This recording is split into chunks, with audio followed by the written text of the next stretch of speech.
I am sitting down here with Deborah Wilde, who has written a ton of stuff, it turns out, but most recently published Big Demon Energy, which is a great title, and Thank also you. the first in a new series called the Bedevilled AF series, which is also a great title. And I am really excited to talk to you today. How are you doing, Deborah? I'm doing great. I'm very happy to be here.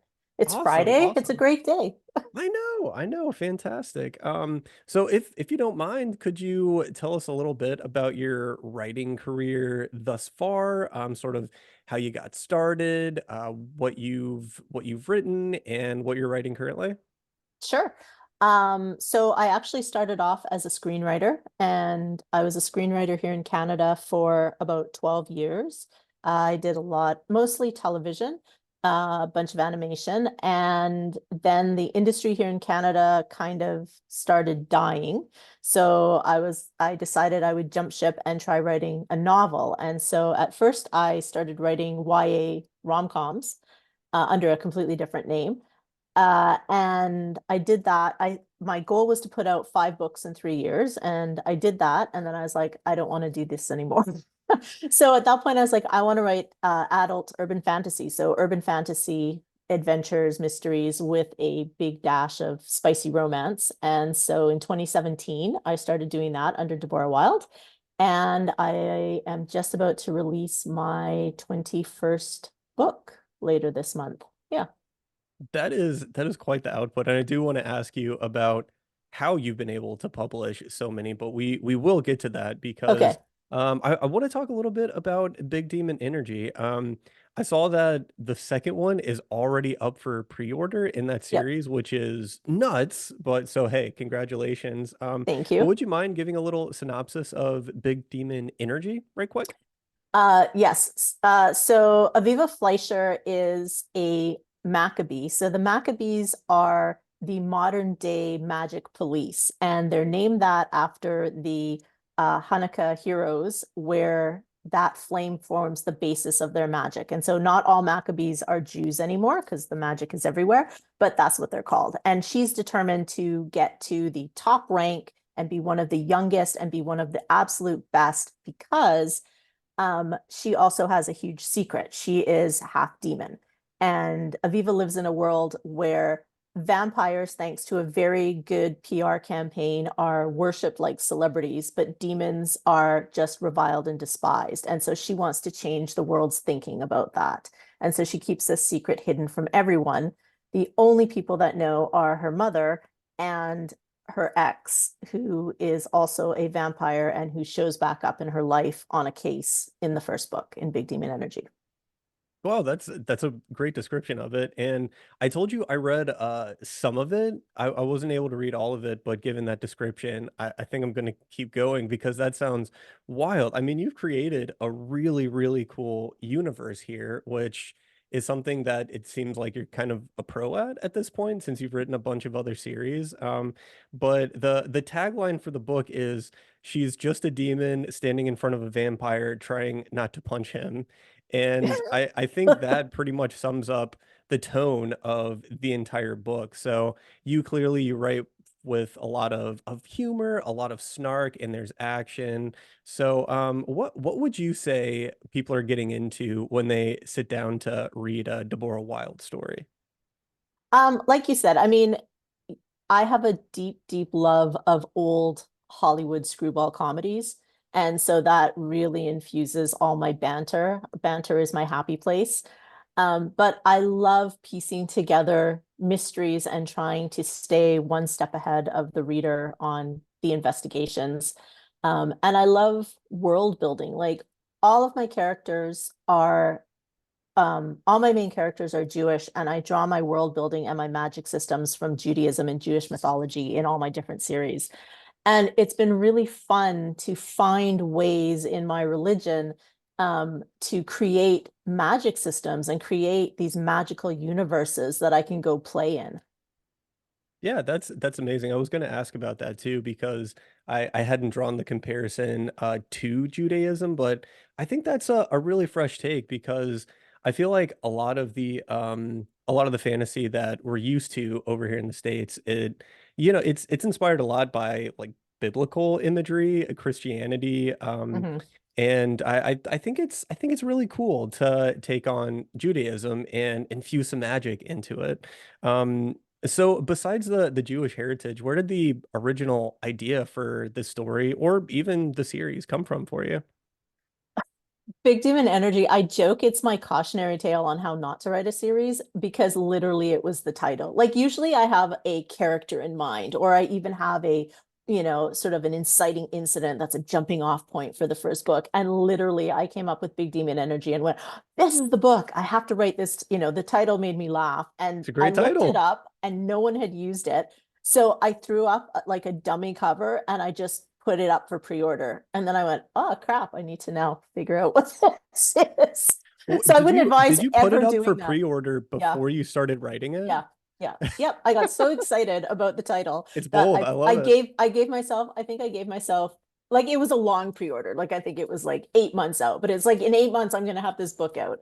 And then it was like, oh, suddenly I need to have a book. I mean it wasn't totally from scratch. Mm. My very first series, the Unlikable Demon Hunter books, um, she's a demon hunter. And since then, her best friend in that is half demon, but it's known. Like it's not a secret.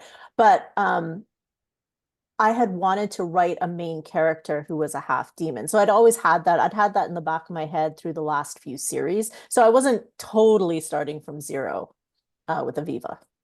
So with Aviva, I'm wondering when you write a character like Aviva, are you injecting some of your personality into it, or is it sort of a reflection of the type of personality you wish you could be? Because there's a lot of wit, a lot of sarcasm. She kind of says the right things at the right time and maybe, stumbles here and there. So yeah, how do you craft it? I think it's both. I mean, I would say all my characters have an aspect of me. And they all have aspects that I wish I had. Like, I would love to be as kick-ass as any of them are. I would love to be able to say the right things in every situation. Um, but um yeah, there's for sure going to be things like I think her views on right and wrong and trying to navigate an ethical moral line for herself, that comes from me for sure. Mhm. How do we move through the world and be good people when it's really a lot of shades of gray? It's not always easy to just make that clear choice. Definitely. And when it comes to building, you talk about world building, right? But in fantasy, that also comes with a magic system, and you Mhm. have a pretty robust one here. So, how do you go about developing that? Is that something that you have sort of like a Bible for, separate from the rest of the, I'm using screenwriter language now, like a showrunner has a Bible, right? Which you're probably aware of having been a screenwriter, which is really cool. I want to ask you about that. Or is it something that just comes naturally as you're shaping the story? You know what? I never actually start writing my draft until I know what the magic system is. I need Oh, to have it okay. down.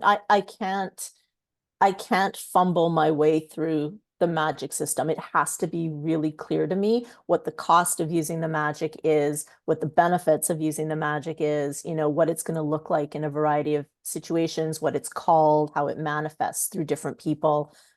So, I have to have that foundation completely figured out for myself before I start writing. And how do you go about explaining it in such a way where it doesn't come across as too expository? Because it's a balancing act, right? Because if Yeah. you explain too much, readers might get bored. It's like you kind of start in media res, like with this big action sequence, but you also have the difficult task of explaining what these powers are while characters are kind of on the run and fighting things and jumping through portals. So how do you balance that? It's a combination of experience and having a very good editor.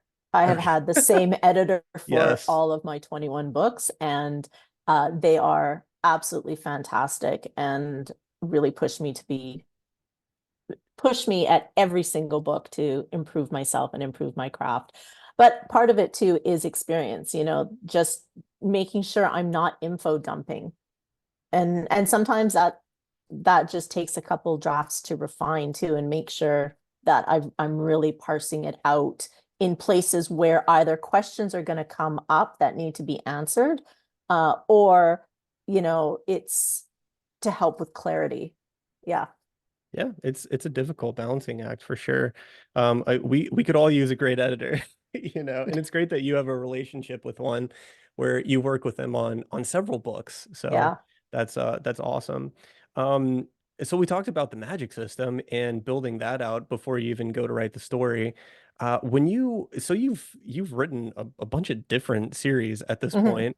Do you actually plan for an entire series arc, or do you go one book at a time? So the way my books work is that there's always, again, this comes from my TV background of working on shows where there was sort of the A plot of the episode and then an ongoing sort of seasonal serial arc. And so that's what I do in my book. So I won't necessarily know what every single A plot is going to be when I'm starting out. I know what the first investigation or mystery to be solved is. But I do try to have at least a sense of where this is going. Again, I don't block it out in detail. It's sort of half blocked out and half me feeling my way through as I keep going and just sort of dumping notes into a folder to keep going. But like for example, in my first series, I knew that every single book was going to be based on a different one of the sins of the seven deadly sins and how that was going to play into the growing conflict, um, sort of driving towards an apocalypse. But I didn't have the exact details all worked out.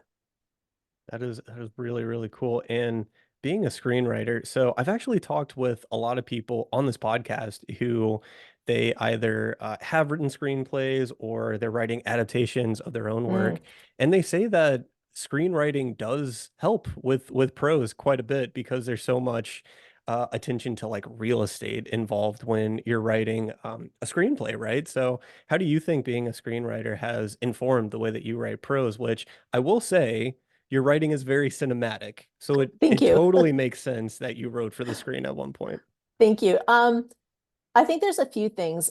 One, my structure and theme for me come very easily to me.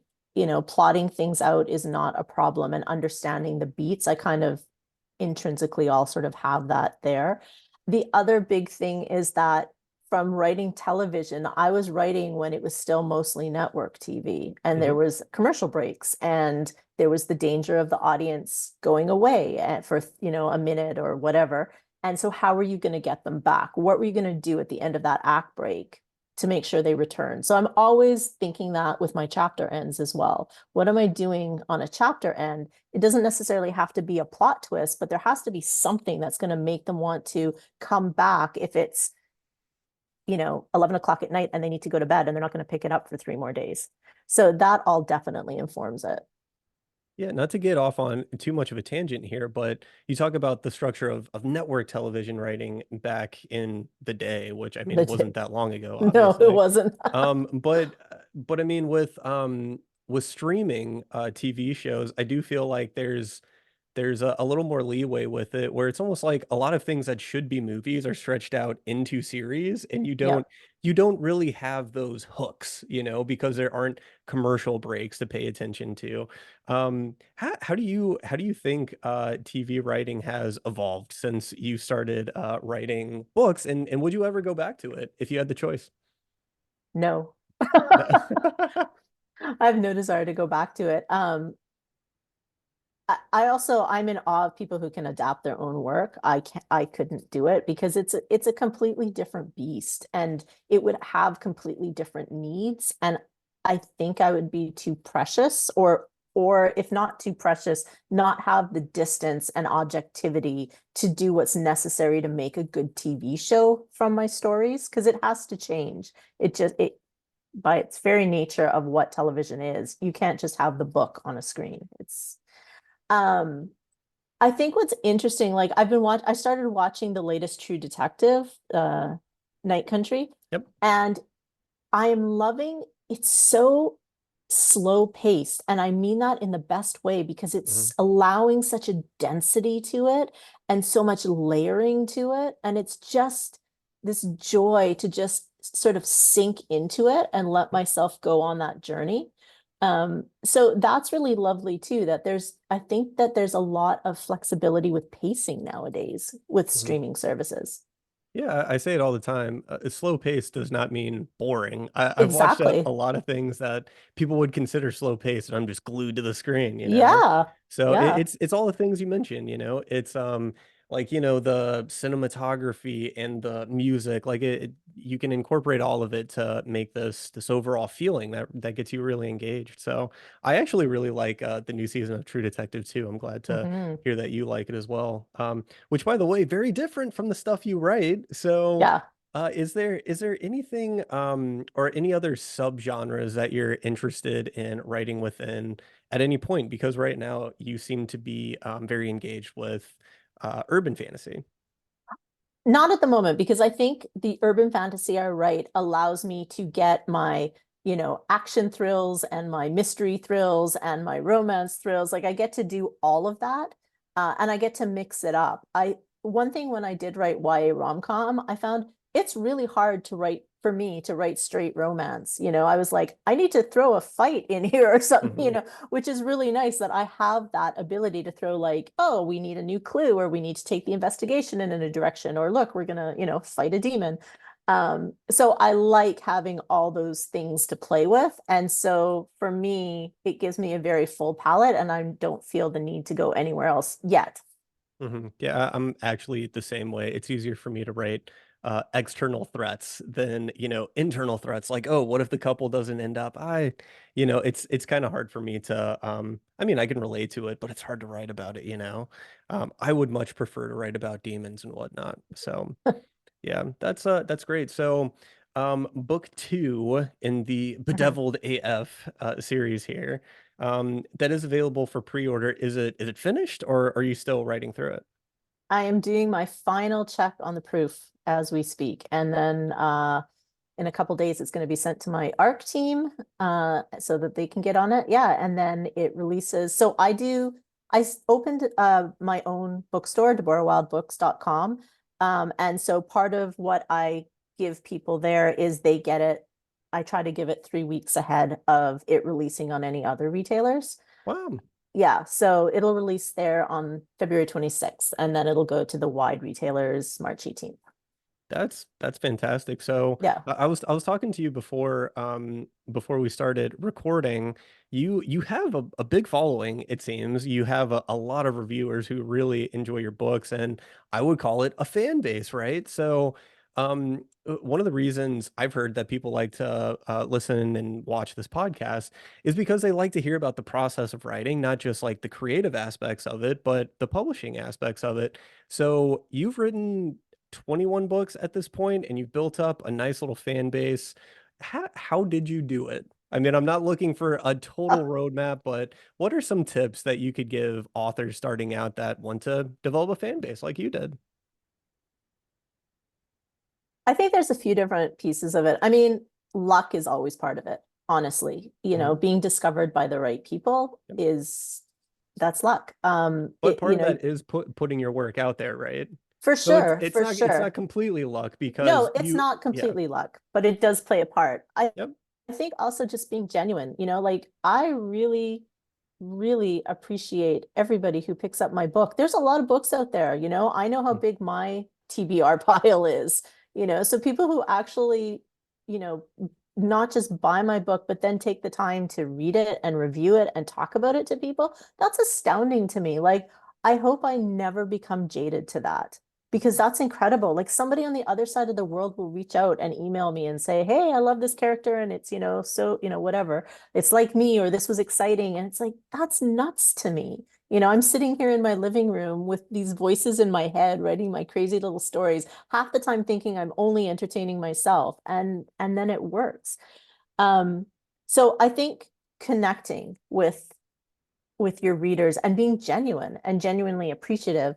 um I think, but also, you're not going to connect unless you don't finish that first draft. And that's Mhm. actually the most important thing I tell any aspiring writer. It is very easy to get stuck rewriting a story. And I saw this when I was teaching screenwriting for years. I see it now with people that I speak to. finish the first draft. Let yourself write the worst first draft imaginable. Yep. And at that point, you'll know what you have. You'll know what works, you'll know what doesn't work, and you can refine it. I remember being at a screenwriting conference and somebody said, I don't remember who it was, but the screenwriter was talking and they said, nobody mines finished jewelry. They mine the raw materials and then they work it and work it and work it until you get a beautiful ring, And that's what so for me, the most important thing is finish the draft. Mhm. Yeah, that's amazing. Some of the best advice I've ever heard is let it be bad. That's how it Yeah. starts. It's always bad Oh when my when God. you get that first draft. I think a lot of people they get stuck in that mindset of, hey, I want to write a bestseller. Nobody writes a bestseller right out of the gate, you know? And if No. they do write a bestseller, it's because it's been edited and edited and edited to get to that point. Yeah. Oh, listen, my mantra as I'm writing my first draft is this is crap. It's okay. This is crap. Yeah, It's it's okay. okay, And that's it. Got to give yourself that kind of grace. So Mhm. do you have any sort of like pre-release goals when you're about to put a book out in terms of, hey, I'm hoping to have X amount of reviews from my ARC readers or X amount of pre-release sales before my book is officially published? Um, I don't worry too much about the pre-release sales, because I know a lot of people don't want to buy a book on pre-order. Mhm. So it's mostly how am I going to connect? I do want to have reviews in place, and I have about 50 people on my ARC team, and I've just kept it at that number for a while now. And That's so a good number. A lot of people would be very happy with that number. yeah, and they don't all review, and I don't penalize them because most of them have been with me for a very long time through many books and life, life happens, so whatever. So now they'll have some reviews on my bookstore, and then also I asked them to do a wide retailer. I mean, it was easier when I was exclusive to Amazon, and I used to be exclusive to Amazon because it was just there was one place I had to leave it. I'm not going to bug them to leave it everywhere. Occasionally, I will reach out and say, "Hey, this book has, no reviews on Kobo. Could somebody show it some love?" And if people want to, they will. Um, so yeah, having some reviews on release day is good. And then, another part of I think success as an author is connections with other authors who are going to help lift you up. So, I have people I'll reach out to who are always happy to share, my book, and I'm always happy to share their book and, trying to get it into hands of different readers as well. I Because love really, that. word of mouth is the best. Like, that's the best thing you can have. It's better than any ad. It's better than anything is actually, somebody in someone's group. Like a friend of mine will reach out and say, "Hey, someone in my group was raving about your new release." And that's the best thing to get new readers interested. Yeah, I mean that's incredible. I think, being in the book publishing industry, et cetera, whatever you want to call it, we kind of take for granted what the average human being thinks about books. Like an average person might walk into a bookstore once or twice a year, and they might go like, "Oh, that cover looks cool. Maybe I'll read that." So, Yeah. yeah, you're right. Word of mouth is a really really huge thing. And what about writing series? Has that been beneficial for you in terms of sales? Because I have heard, especially in fantasy, that the golden ticket, so to speak, if you want to sell more copies, is write 5 to 6 books in a series. If someone likes the first one, maybe do like a sale or something on the first one. If they like it, then they'll start reading the rest. So have you seen some benefit to that too? Absolutely, absolutely. But I I write series just because I want to have the time to play with the character. Mhm. That for me, especially doing urban fantasy, I couldn't do what I wanted in one book. It just I'm even trying to think of, like I don't even think I read really standalone fantasy or urban fantasy of other I authors. It actually all can't it think of all I any know I'm off like the top trying to of my think of head. like, I don't think there is. Fantasy is Um it is kind of tailor made for series. You yeah. create a world and you tell stories within that world. Yeah. So, I for me, the sweet spot is 6 or 7 books. That's sort of where I like to play. I find more Oh, than is that that. it? Okay, six or Yeah. seven, sure, no biggie. More than that for me, I think it would just start to become filler. I think Mhm, we've all read those books where we're like, ugh, this is just sort of biding time until the good thing happens in the next book. I think that's what it would become for me. So mhm. I try to get out on the tight side, leave them wanting a little more than leave them bored. For sure. Well, you mentioned earlier having written a book in 8 months or so, which a lot of people would say that's really fast, right? How long does it usually take you from the time you first conceive of something to the time you're ready to send it off to the editor or the printer, etc.? How long would you say on average it takes you to write a book? With the first book, it's going to be more because I have to figure out all the world building and magic. And I mean, that can take me, depending on the series, that can take me a couple months. But that's usually happening while I'm writing, the current series. So, with figuring that out, I can usually do a first. I'm actually not a fast writer by indie author standards, and certainly not compared to most of my friends. But this is the process that works for me. So, I'm sticking with it. It generally takes me 2.5, 3 months to write a first draft. And then I go into edits for another 3 months. And then it's proofreading, sending it to the art team, doing my final proof and getting it out there. Yeah. Yeah, that's still really fast. What do you do when you're not writing? Because even writing a first draft in 2 to 3 months seems really fast to me. What am I doing? Well, it's also tangled up because it's not just the writing. I mean, I'm essentially running a publishing company and it's Yeah, and you it's you me. are your publisher. I am my publisher. So there's always all of that. So it's sort of that balancing act of making sure I'm protecting the writing against all the other needs, and then also trying to make sure I'm taking care of myself because if, that creative well is not being refilled, there's no books, so I'm trying to be a lot more protective of that. I suffered some burnout in the past year. Mhm. And that was a really scary place. Like I felt like I was running on fumes. And I was very lucky. My husband and I went on this wonderful trip, and that did a lot to turn things around. But I'm very conscious now of go see friends, go out Absolutely. for a walk, just get out of the house. It doesn't matter. Mhm. And, take in life.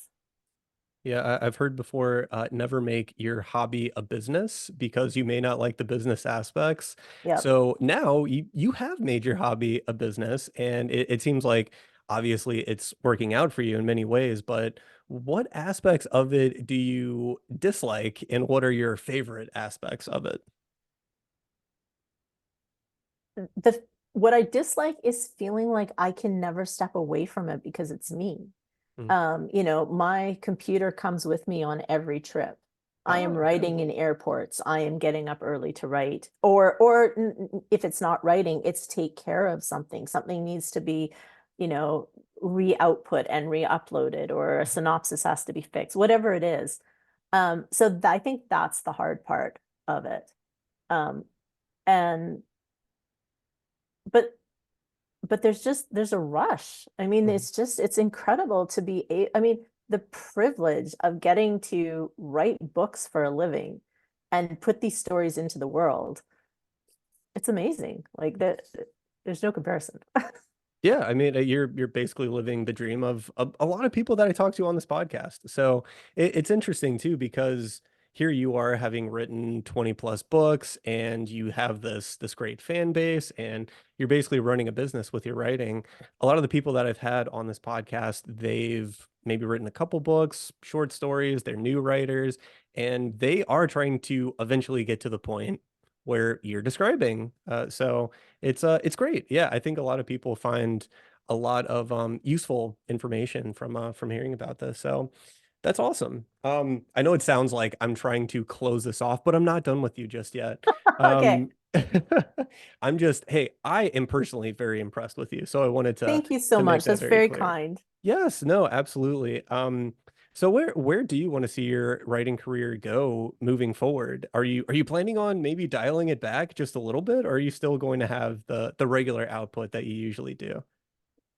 Um, no, I mean, I think 3 books a year works for me. So for now, I'm still going to do that. What I'd like to be able to do is to be able to go away and write in different parts of the world. That's sort of the dream.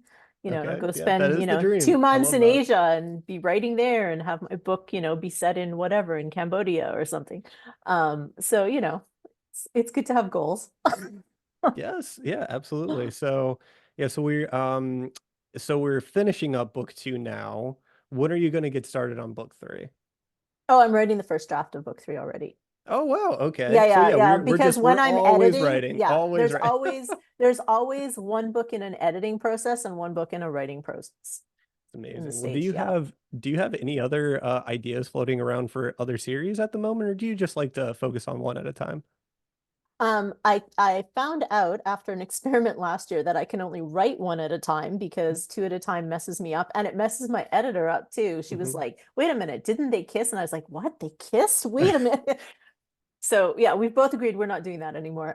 So writing one at a time, but I have like a Word file that I'm dumping ideas for a new series into.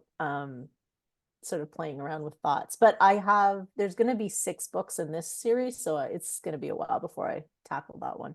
Man, that is so cool. Do these ideas just kind of come to you while you're out and about? Like how does this Yeah. happen? Because you talk about dumping ideas into a Word file quite a bit. So how does that work for you?